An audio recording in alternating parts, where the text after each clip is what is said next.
I'm just to give you a background. I'm a cognitive psychologist, a vision scientist, and my approach to this thing is coming from basic science and observing certain things in real life. And what makes me very excited about this work and what I'm going to spend a lot of time on is really this translational part of my work. That is, that looks at how something that we're trying to understand in basic vision science can be actually applied to everyday life and actually improve everyday life. So I'm going to talk about my research, some of the research I've done in perceiving the gist of, and I'll come and explain what I mean by the gist. So my interest is in visual awareness, and visual awareness of complex environments, and many findings would indicate, is really the result of two visual processes employing different visual mechanisms. One is very rapid, in a blink of an eye, requiring no eye movement or selection, something like what you experience when you're going to view this RSVP, rapid visual serial presentation of images, and I ask you, will you find, can you find a beach? So the other process, as I said, you have one that allows you to do this very rapid categorization of scenes. And that is usually in vision science what's referred to as perceiving the gist, knowing what the heck you're seeing, right? However, when you're going to scrutinize a scene and you're looking for certain objects to identify, you employ a different strategy or different way of processing. You use your eye movements to locate that scene, for example, the dice in this. And while they work at different speed and a different spatial scale, they both allow you this vivid visual awareness of this complex environment. Now, most theories of visual awareness would agree that these two processes are really qualitatively different, not only quantitatively. And they both contribute to the same extent to the visual awareness of this world. One requires selection. You select a certain area of the visual field, which you scrutinize, and the other one is non-selective. You just gather information across the visual field. The act of recognizing an object in a scene filled with other objects requires directing attention to that object. So that's scrutinization. And that employs selective processing. Using visual attention to select permits us to detect basic features and then bind them so that the observer can appreciate the relationship between these features. And this comes from the feature integration theory, which is the theory my mentor proposed and still stands. But it also allows us to explicitly recognize objects so that you not just only say, oh, I see in this middle picture a boy, but that I can, in this case, recognize him as my 2-year-old son. Lastly, it affords us the ability to localize objects in space, like finding the dice in this cluttered scene right here. So that's selective processing. That's one way of processing. Another way of processing is when we first encounter a scene, its features are unbound and its objects are not explicitly recognizable. And we experience this in that first very quick impression that when you will open your eyes, right? However, you can experience have the experience that you experienced a few slides before, which is that even though the images were flickering very fast, you knew that you saw a beach. And on a moment, you could actually see the whole beach, right? And what this process also allows us, it also allows us to create these summary statistics of an ensemble of objects, like the series of dots that you see in the middle. We, in a quarter of a second, can extract the average size or average color or average motion without having visual, conscious access to each individual element. But we can tell you, we're very good at telling you the average color or average size.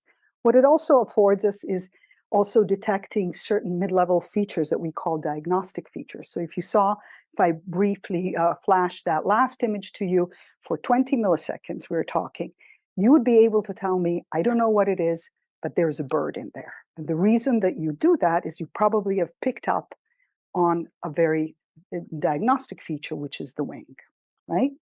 So this is non-selective processing. This is what I mean about gist processing, right?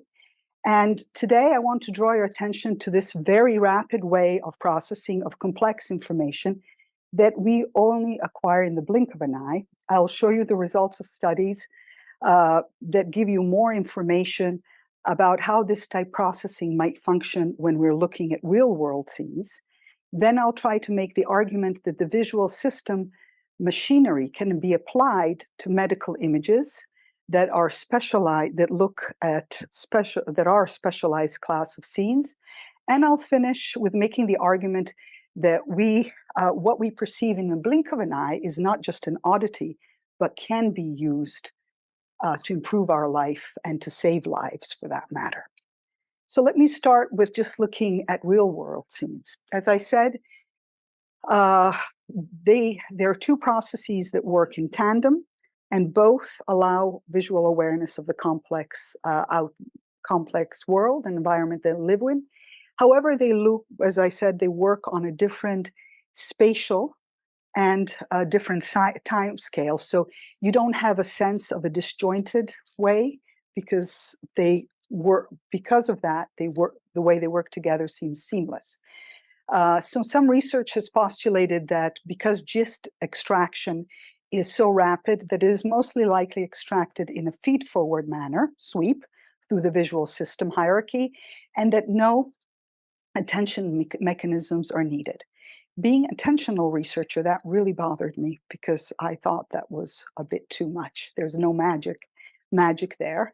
And the first test that I did was to try to see if this is possible, if you really can perceive gist without any attentional mechanisms. Now, we tested this by having people be either pre-cued or post-cued by a number of different categories. You know, is there an animal? Is there a mountain? Is there a beach? Randomly, either pre-cued or post-cued, and we would show them a rapid visual presentation of 20 milliseconds each stimulus. There was only one scene. The others were all masked, but there were special masks, that is, masks created from other natural scenes. And lo and behold, they could do it, pre-cue or post-cue. So they are doing it above chance. This is the data presented in the graph. The x-axis is the two conditions, and the y-axis performance is given in D prime using signal detection theory. And what you see is basically that they significantly do it above chance. But another thing to note, there is a significant difference between post and pre-cue. Thus, you need some attention, though these multiple non-selective processes can accumulate information about different properties simultaneously. So this gives you a sense that it is a different quality of perception, though attention is needed. There's a question? That we can ask questions. Sure, I'm sorry, I did not, yeah. So 20 milliseconds. 20 milliseconds. Oh, sorry, yeah, so the whole thing is done in 120 milliseconds. Yeah, that's clear. Yeah. Post-cue means that the cue comes after the images. That's right? Correct. So how many images you can present? So only one target is presented. You don't know where it's being presented. Yeah, but you have a number of masks. Yes, the number of masks is it. Masks? I don't think the masks really matter. I tried when I was piloting this. We tried, one mask doesn't do it. So we went up to the point where we got a good performance with 4 masks. I haven't gone further than 5, but I don't think it will really matter. Because then we are talking about memory, and I wanted to get rid of any memory effects. But if the cue is post, then you have to rely on it, because beforehand you don't know where. Yes, but it is very very short-term memory, right? It is very short. We are talking about everything is done in 120 milliseconds, right? The whole thing is less than any eye blink and any eye movement you can make. So I think that's pretty much, what you need to do is wipe your iconic memory, that's all. And then you basically go to perception. But I didn't test, so Okay. it can stay in experimental condition. However, this can be done. What is very interesting is that we found that this way of processing is also actually very flexible and task contingent. So you can change the contingencies. So if I ask you, is there a beach? You have no problem. Here I'm plotting percent correct because it's easier, and you do fine. But if I asked you, is there a beach? But on that beach, I've put a dog and I've primed you for dog from previous trials, something very interesting happens. You become completely blind to is there a beach? You're blind to the dog too. So they seem to collide. Your priors collide. However, if form that a little differently and I ask you, is there a beach and a dog? Your performance goes up again. But you say beach or dog, we get probability summation, which is a very interesting dynamic. That is, that you can perceive multiple non-selective categories, but you can also titrate that information based on task contingencies. You can prioritize, which is incredibly interesting in its own effect. Another hypothesis that we wanted to test is the idea that GIST is a global process that does not give us precise location information. So this is from previous studies that we've shown, even though people can say, is there an animal? They have a very hard time localizing whether it's left on the right. So this is an fMRI study. We basically did the same. We had people say, is there a face or a house? And we put them in the 4 quadrants. With very specific reasons, because we did collected fMRI and we did retinotopic mapping of the primary early visual cortex. And we wanted to see if GIST is really extracted and coming from local information, you should see this to detect a target and its location, you should see it represented in the cortex in the primary visual areas. And we don't see that. So they can say it's a face or a house. They are very bad at localizing, even though it's just big 4 quadrants. And when they say there's something, there is no signal of that presence of that target in the visual that distinguishes it in the early visual cortex. You can see that from the plots, the plot at the bottom, which plots the activity in the responses in the early visual cortex for hits, false alarms, or false positive misses and true negatives. And there's no differentiation there, right? So this brings us to more of translational work I have conducted, and my argument that medical image experts are using the same mechanism, visual mechanisms that that my naives used when detecting is it a beach or not.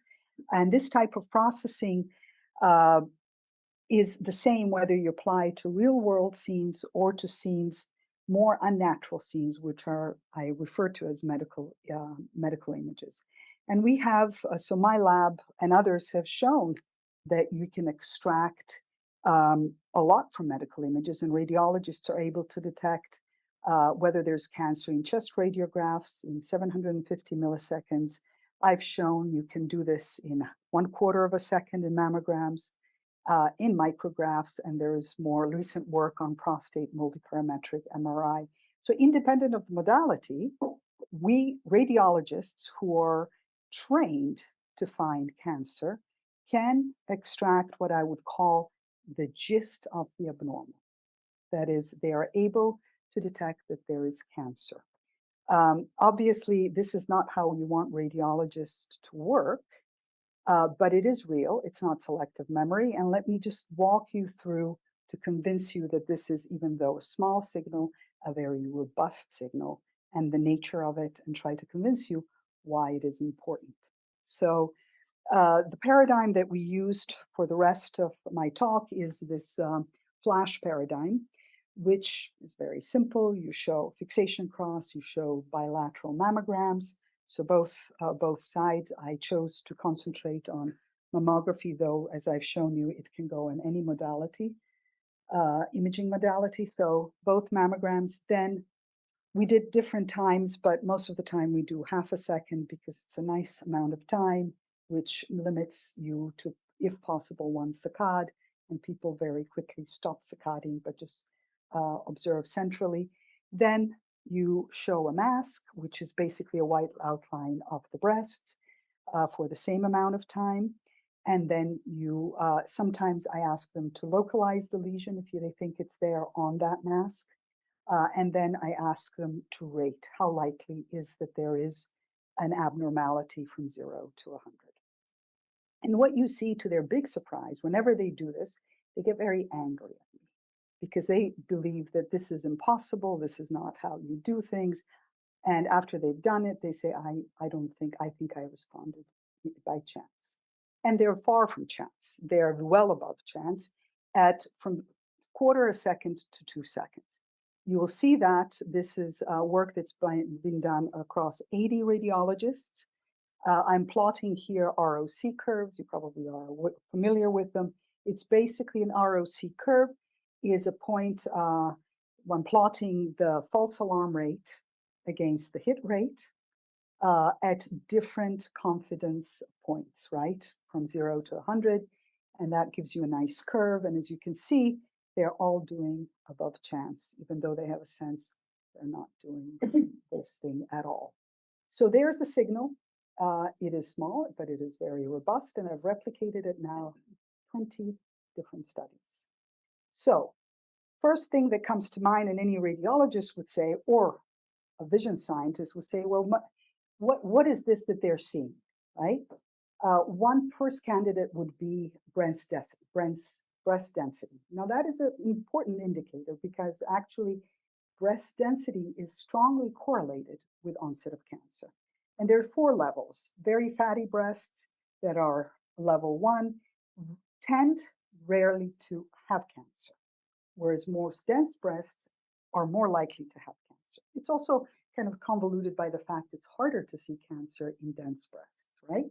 So the argument is, well, are they really seeing whether there's cancer, or they're actually doing an evaluation about the density of the breast, and thus you're getting these results? Well, very good question.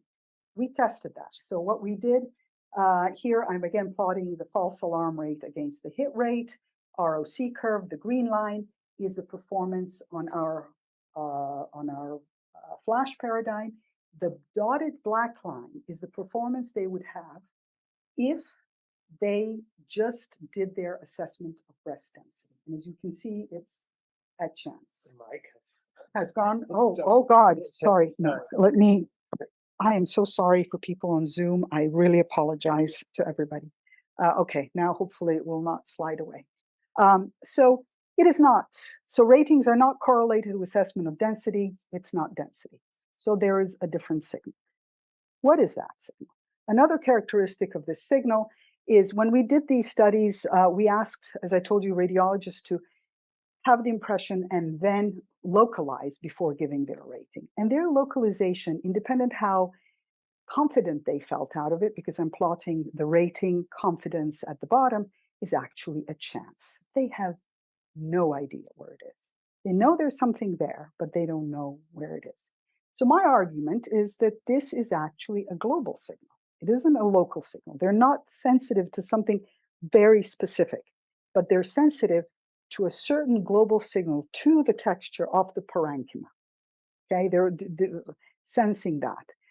One would say, well, they have holistic processing, right? This is often an argument I get, and I get very annoyed because I don't think global processing is holistic processing. Holistic processing is something else to me. It always means that certain configuration of parts works together. I don't think it's a configuration of parts. I think this is at a much higher level in the sense that it's more textural, right?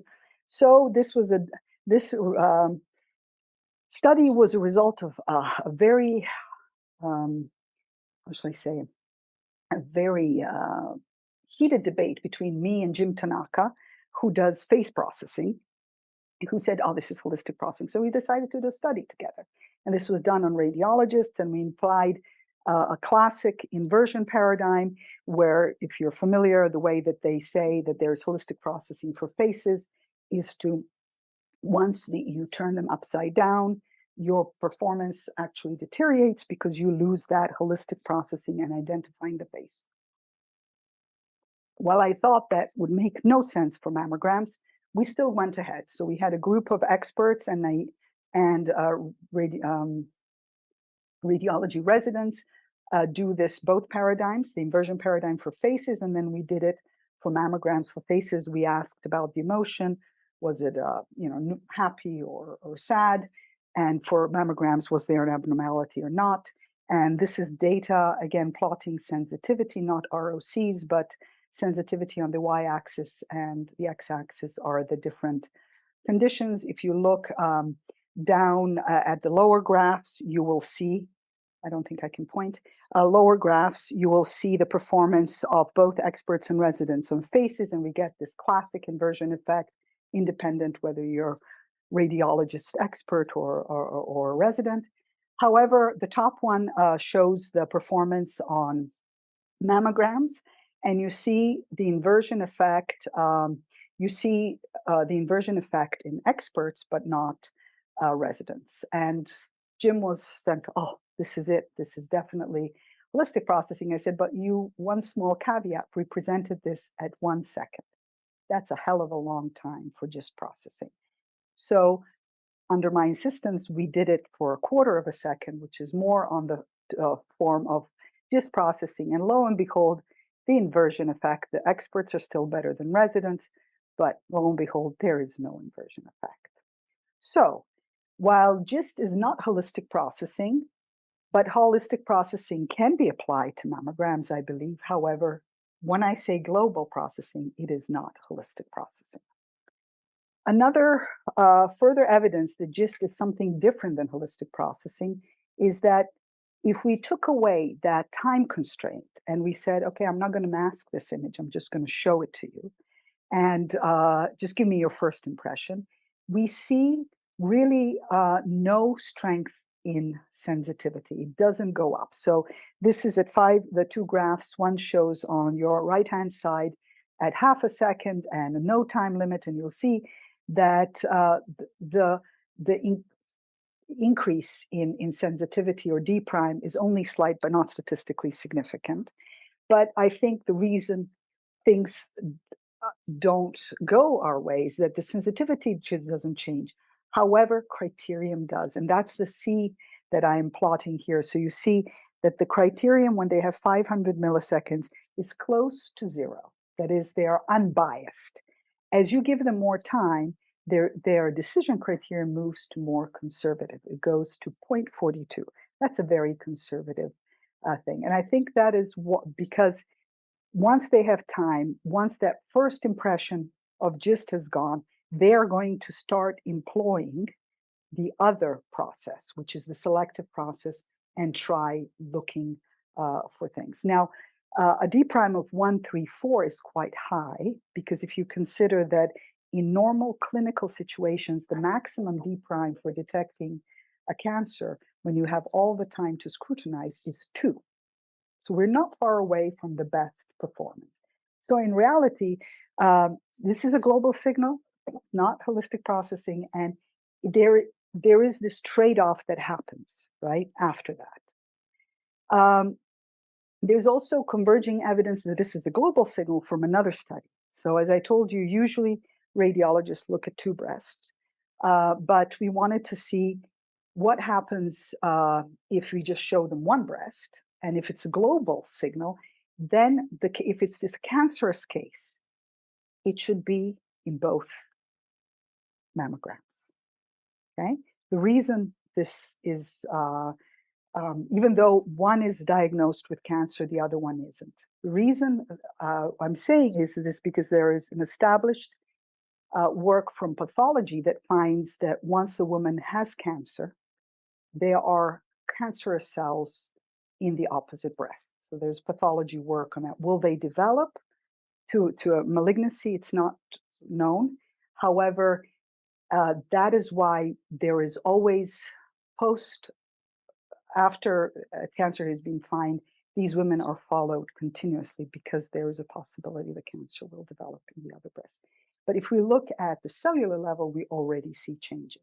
So what we did was basically show just a single mammogram, and the green plot shows you our nice findings where you have just a mammogram with abnormality and without abnormality, our radiologists can nicely detect it, the D prime of 1.6, 1.16. And please keep in mind that these are very subtle cases. These are not very obvious cases where there's a big lesion, very subtle cases. And we also then compared their performance to when they were shown the mammogram contralateral to the mammogram with cancer. So the other breast that doesn't have cancer. And they can detect that that breast is from a cancerous patient. So they can detect that target, and the D prime is 0.56. So 4.59, which means there is a signal already there that they are sensitive to. Now, this would then bring us to the big advantage of or answering the question, okay, if this is 0.59, why do we care when the D prime you want is 2? This is not how you want to read radiographs. Well, I have an answer for you. How about that you can detect cancer at that level 5 years before there's any visible, actionably visible signs of cancer? That's a huge advantage. Early detection, we know that 80% of cancers, breast cancers, are treatable on early detection. That's a huge thing to be able to save lives. And I have 2 studies that have done this. The first study looked at 3 years before cancer, is the graph on the left-hand side. The one on the right-hand side is a graph looking at radiologists finding cancer 5 years prior to onset of any visible cancer. So we know these people will develop cancer, but we've taken their mammograms 5 years prior to the first detection of cancer, and the radiologists can see it. This isn't special to any specific radiologist. I mean, there are people that do better, we'll come to that. But, US or UK radiologists do it. What's more, and very interesting, is that reading radiographers can do it.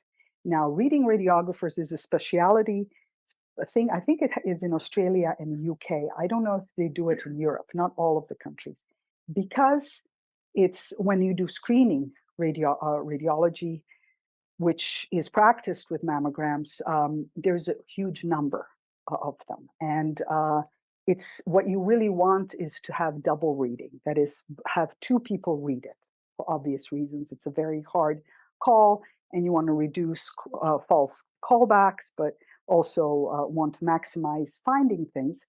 And what the UK system, thanks to a state-run health system, did, they came up with the idea that radiographers who collect images and are not medically trained, but if they take it 1 more year and practice reading mammograms, can do double reading.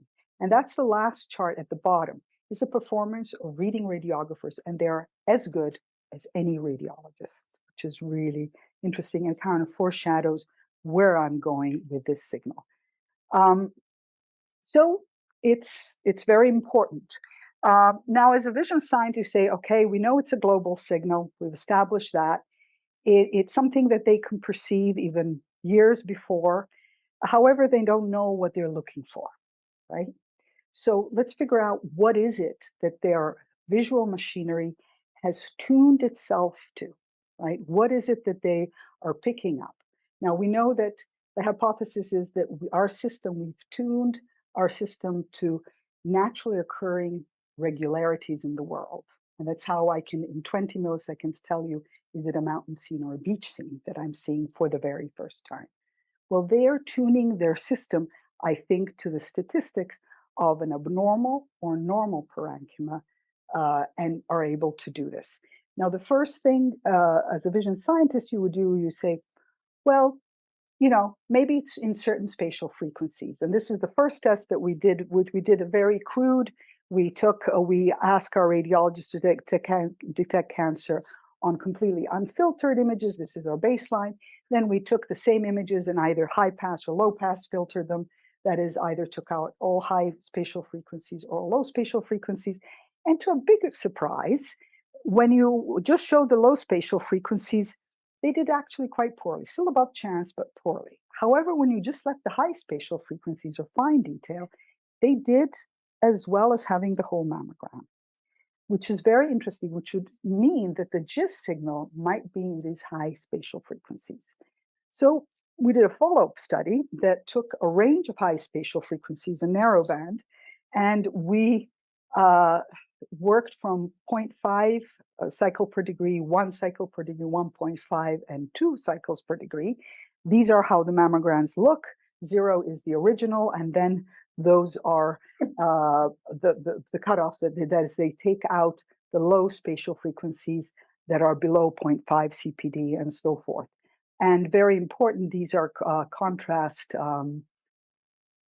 averaged. So they would, when you do frequency filtering, often you'll change contrast. This is averaged across contrast.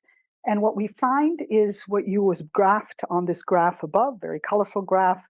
The x-axis are the different frequencies, and we're plotting D prime, is where you can see that two stand out. And that is at 0.5 CPD and around 1, something is happening between 1 and 1.5 CPD, that their performance is actually better if you exclude the lower frequencies. To confirm that, we did an alternative way. Said, well, if these are important, we're going to notch them out and see if we can reduce the performance. So we took, again, our original, you see on the left-hand side, and we used a notching filter to take out a small range of frequencies. In one case from 0.5 to 1 CPD, and the other case from 1 to 1.5 CPD. These are the two that are most telling. And before we applied this to our radiologists, we said, well, let's just make sure there's such a range. Is this a good one to take out? So we delved a little bit into AI and used one of the best predictive AI models for detecting cancer. This is called Mirai. It's a very promising model. It's different than others because it actually will take in medical images and it will give you the probability of cancer happening in a year to up to 5 years. And we fed it these images with these frequencies notched out, and it was very interesting. As you can see in this box, as I indicated, it actually fails if you notch out. The system, the model fails if you notch out 0.5 to 1. So that was already a good indicator that we are on the right point, but does this happen to radiologists? Well, you can see that from the two plots that I'm showing. I'm plotting separately performance and criterion. The performance is obviously in D prime, and it's a slightly different plot because I wanted to show this interesting effect. So 0 is no, the performance is a chance. What we see when we have all the frequencies, that we get our classic above chance performance for detecting the gist of the abnormal. However, when we notch out at both points, the performance goes down, and it doesn't only reach chance, it goes in the opposite direction, which is very interesting. It would indicate that when you take out these frequencies, to radiologists, these mammograms seem more normal than the normal, which is kind of an interesting thing, the fact that it apparently there's something in there. The reason I'm plotting also the criterion, because I want to say, even though we have them going a little bit more conservative, it isn't a shift in criterion, because there's no difference in the criterion, decision criterion for this. It is all a sensitivity difference, okay? Now, so frequencies, there's a very specific frequency which the signal might be in, and it's across the breast.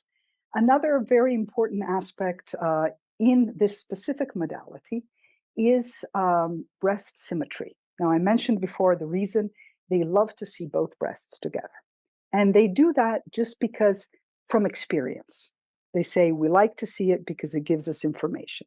Now, it is not shape symmetry. If you are inexperienced, you'll first know that women do not have both breasts the same shape. They actually quite vary. And also the method of squeezing, pressing the tissue is not ever pressed the same way, right? So actually, it's not shape, but I think in my intuition, it's texture, and that's true also theirs. So what I wanted to see is this GIST signal just detection? Could it be how much of the idea of symmetry plays a role, right? So what we did, this is work done with radiologists, where we showed radiologists two breasts, either from the same woman, in this case that you see up here, or two breasts from two different women, right? And when we changed the breast, we did two swaps. We either changed out the contralateral with another woman's breast, or we changed out the one with the cancer with another woman's breast, right? So in reality, that second one is very hard because you're seeing breasts from two different women, and none of them, they're both not normal. They don't have a lesion, but are, however, they're from a cancerous case. So based on the GIST signal, what we've seen globally, they should carry some signal in it. And these are results I'm plotting in the green. Again, we replicate our nice findings when it's from the same woman. As soon as you break that symmetry and induce a symmetry, and radiologists, when they were doing this, they were telling me, you're showing me breasts from two different women. I was like, how the heck do you see that? Because to me, if you look, why wouldn't it be the same woman, right? It's very, sometimes it's obvious, sometimes, but they can see it. However, you break the asymmetry, and if you break it and it's you're taking away just the contralateral, the signal drops, but it's still there. Same here. So in both cases, you are able to do this above chance. So two things to take away. One, symmetry is important. It contributes to our to the medical GIST signal. So the global but however it's textural. So global symmetry is a textural signal embedded in the parenchyma of bilateral mammograms, which can be extracted. And the presence of abnormalities alters that textural similarity between the left and right breasts, and I think contributes to the idea of GIST, but it's not the only thing. To confirm that, we nicely employed, again, AI. I like using AI as a tool in many cases because I think it's got great potential. With my postdoc, we said, well, if radiologists can perceive symmetry, why wouldn't a neural network be able to perceive symmetry? So the first thing that we wanted to do is to make a neural network that can do this distinction so we can then test how much symmetry is important for cancer detection. So we devised this, actually my postdoc made up this deep learning network classifier. Basically, the idea is it gets breasts, the left and right breasts, and and it should tell us whether are they coming from the same woman or two different women? And lo and behold, it does above chance. Even when if we equalize for breast size, the age of the woman, that's very important because the tissue changes with age. So if we balance for breast size, age, density of the breast, as well as machine type. This is very important. There's a lot of AI systems have a problem with doing their assessment when you're feeding them images from different machines, either Siemens or Philips, right? That's a big weakness of AI. But we could do this above chance. And the second thing was say, well, okay, can determine symmetric or asymmetric. How does that influence the ability to detect if there's cancer? So here we took our images and fed it into the latest state-of-the-art deep health neural network that's today the best that there is, and asked it, well, can you tell me, and we fed either from same woman or two with it, how do you do? And to our delight, this is what it could do. Now, this is slightly different, or plotting accuracy on the y-axis, on the x-axis, there's a series of different combinations, and the baseline is the first bar that you see. It's no swaps. This is the performance of the network in detecting whether it's a cancerous case when you give them all images from the same woman. The second one is when you do the swaps within category. That is, that you take, I'm going to swap in a new image for the abnormal, but I'm going to take it from another woman that also is an abnormal breast. And the performance slightly goes down, but not too much, which is another way to tell you machines see differently than humans, right? But what is interesting, the performance really goes down when you're swapping the cases, the contralateral, and so forth. However, the thing is, two things to take away from this. First, like the humans, the network can detect cancer even with uh, um, asymmetrical cases. Second thing, a neural network only learns something that is important, right? That it was advantageous to it to do its job. The fact that it is sensitive to swapping cases means that it learns the symmetry signal that our radiologists are also sensitive to. So there, it seems that it is actually a textural signal that is realistically present. And our radiologists, as well as um, and the networks are sensitive to the signal. So that's as much as I'm going to say. Another, as I said, if it's textural, you'll be able to take a piece of the parenchyma and be able to detect whether there is abnormality. We did that. We took small 256 by 256 patches from our mammograms, either with a lesion smack in there, or from a breast with the cancer, or from the breast contralateral to the cancer. And basically, this is again showing you that even with just a small patch like that, radiologists can detect that there is an abnormality. Obviously, they do the best when you have the lesion smack in the middle. This is kind of a precursor to understanding how method of how we want to understand what are these features. So we know it's textural. We know that the texture across breasts is important. We know that at certain frequency this lies. Now, how can I find other features?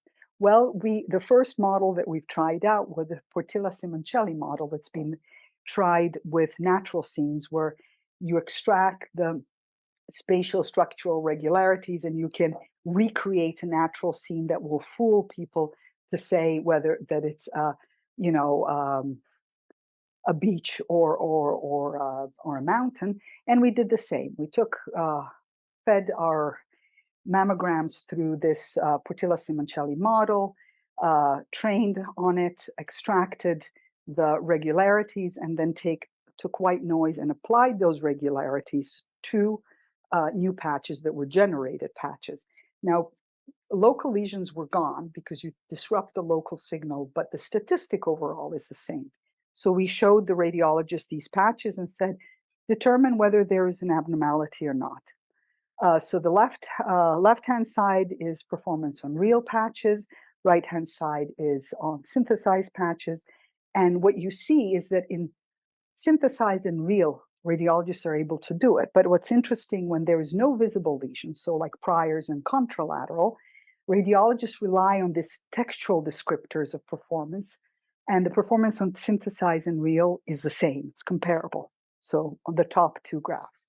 However, when there is a visible lesion, a local lesion, you get something extra. So it's global signal plus the local signal, which is kind of interesting way to separate the two.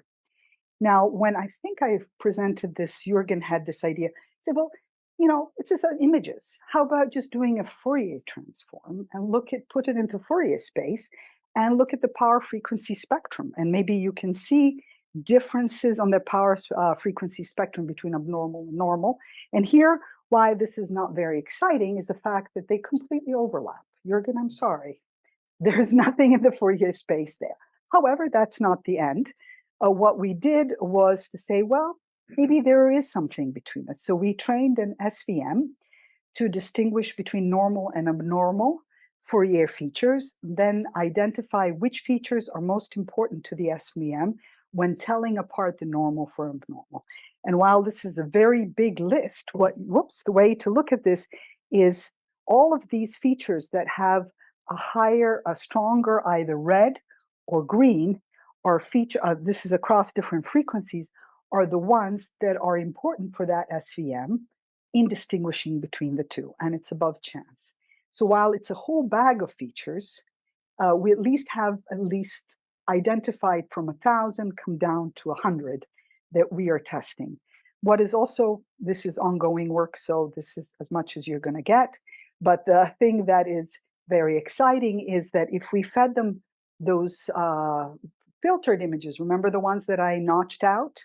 If we fed them those, we see that some of the features that are very important fall right in this notch. You have the notch right there.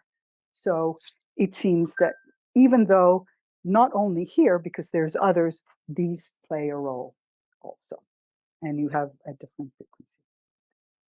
So you ask, well, that's great. We've just nerded out on all sorts of vision science and cool things. Is just perception more than just a quirk? Okay. Of the visual system? I don't think it is. And I told you first the potential that it has for early detection and what I like to call using it as a perceptual risk factor. First thing that one can use is use it for triage. As I mentioned, when you come into the clinic, you see the world isn't a laboratory, that things work in a much different way. And each day, a radiologist needs to sit down and go through at least 100 cases to determine is there cancer or not. There's obvious effects of fatigue, of, as you know, the first part, the second part, the ending effect. There's many things that can happen in those 100 cases. So to make work better, we could use something very quick assessment to triage cases. Say, oh, these look suspicious. I don't know what it is, but they do, so I'll look at them first. So there's potential for that. Will make the clinic much better. Another thing is training. You know, usually how images are, how radiologists are trained is by sitting with your mentor and them telling you, oh, this is cancerous, this is not cancerous.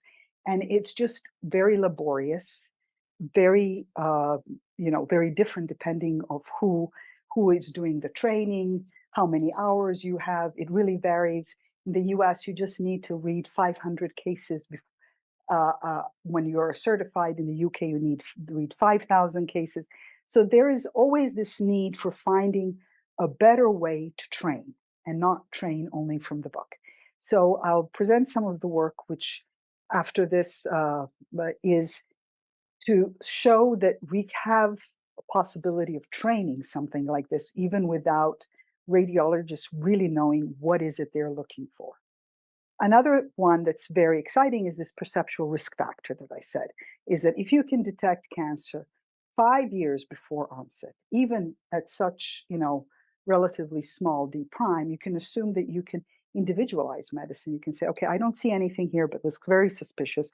So I'm not going to call you in 5 years. I'm going to call you in a year's time for another mammogram. So it gets rid of the idea of false biopsies, but it allows you to monitor something more.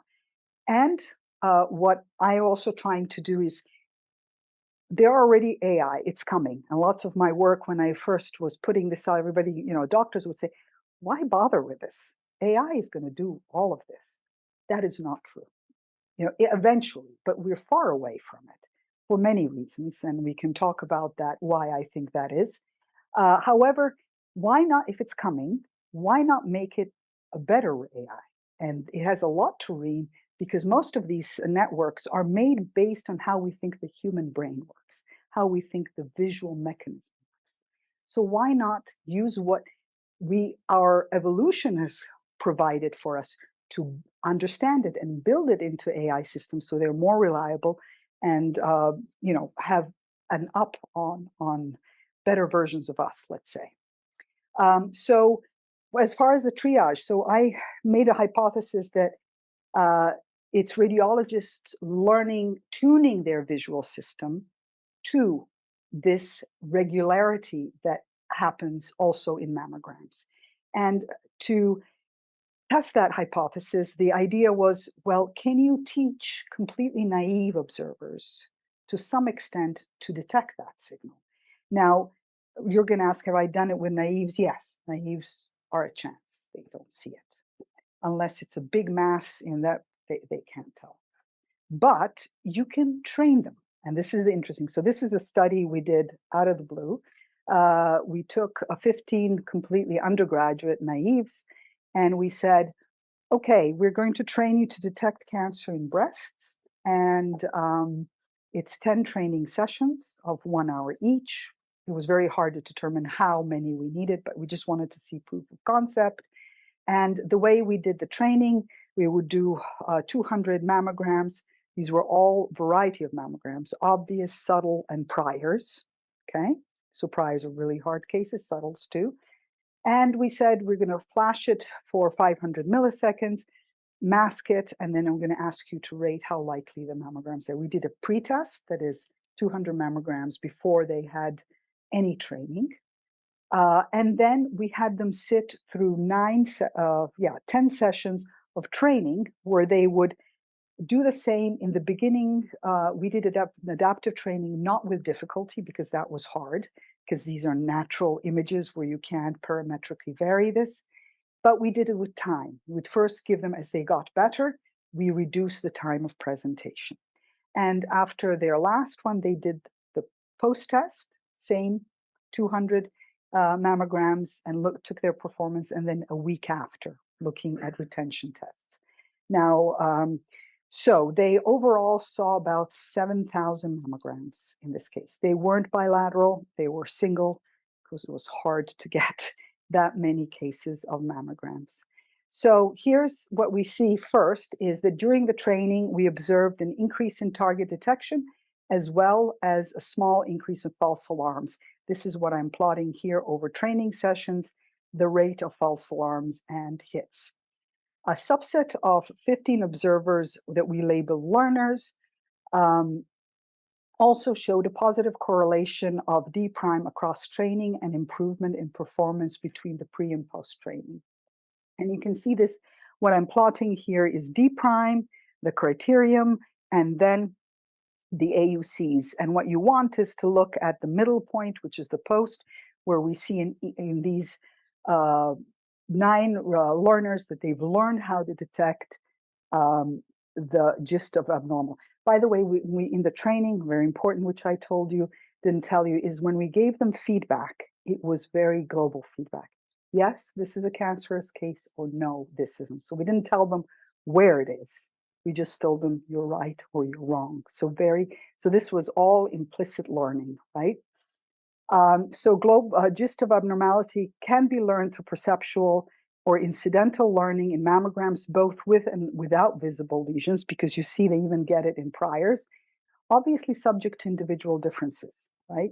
Which is an important point because we guessed how long the training might need to be more or less. But what is also interesting is this last point. In the test after a week, the performance drops to chance, right? And that is interesting because it really tells us that it is truly perceptual learning and that you either use it or you lose it, right? And that is also evident with radiologists. So whenever we run radiologists, we ask them their years of experience, level of how many mammograms they read a year, and so forth. And the first thing would say, well, it's the experienced radiologists that can do this. Actually, there's a problem there. The more experienced you are, the less reading you do because you're the expert. And what we find that actually your performance is strongly correlated, and this is the correlation graph that shows it, with the number of cases you read. You stop using it, you lose it. So actually, here is a very important implication for practice. You don't give somebody to do detection after 500 mammograms. These are people you need more. So what can we say? First of all, there's a lot we can say. We can improve the GIST signal in the priors, as we've seen. If you read over 3,000 cases, your performance is drastically better. It's from 0.2 to 0.88, right, in detecting early onset of cancer. Second thing, we do a lot of things to these radiographs. They're pre-processed. Why not accentuate certain frequencies? And as we can see in priors, that 0.5 CPD is much better. So you can improve, like you improve contrast, you can improve by improving those things. And lastly, I know I'm running out of time, but this is fresh new data. And the question you would ask, well, so far I've told you just, is there an abnormality, right? So my always big question is, I didn't care what kind of cancer it was. I just took whether it was subtle, I just looked whether it's subtle, obvious, or priors. But the big question is GIST a generalist? Is this just detecting there's cancer? Or is there a signal that is more specific one type or the other? Now, this is ongoing work. This data would suggest it is a generalist because we tested all the different cancers we can think of. So cancers that are PR positive, actually they have receptors that are PR positive, ER positive, HER2, cases with the BRCA gene 1 and 2, cases with microcalcifications and triple negatives. And what you see that across the board, this is 150 radiologists across these studies, they all can detect that there is an abnormality in 500 milliseconds independent of the cancer. However, there are statistical differences, which we see that the triple negatives seem to be very sensitive to those, as well as PR positive. Now, a little caveat is, even though we know that they don't differ in densities, it is very possible. So it's not density differences. It is possible that there is, and we've tried to make sure that there are equal number of subtle and obvious cancers. The ultimate test will be to take these and look at the priors and see if there are differences in priors, because it also can tell us, do they develop differently? But I would say it's a generalist with some specifications. Oops, sorry, just lost something, but I'll find it. However, this is still ongoing work and it's very exciting. Why is this important? Is because if GIST is sensitive to a certain type of cancer, early detection of the type of cancer can mean a lot, because it means very targeted treatment, which we know if you get the right treatment fast enough, it saves lives. So thank you for your attention. Also, I want to thank a whole load of my collaborators that helped made this happen, and my granting agencies. So.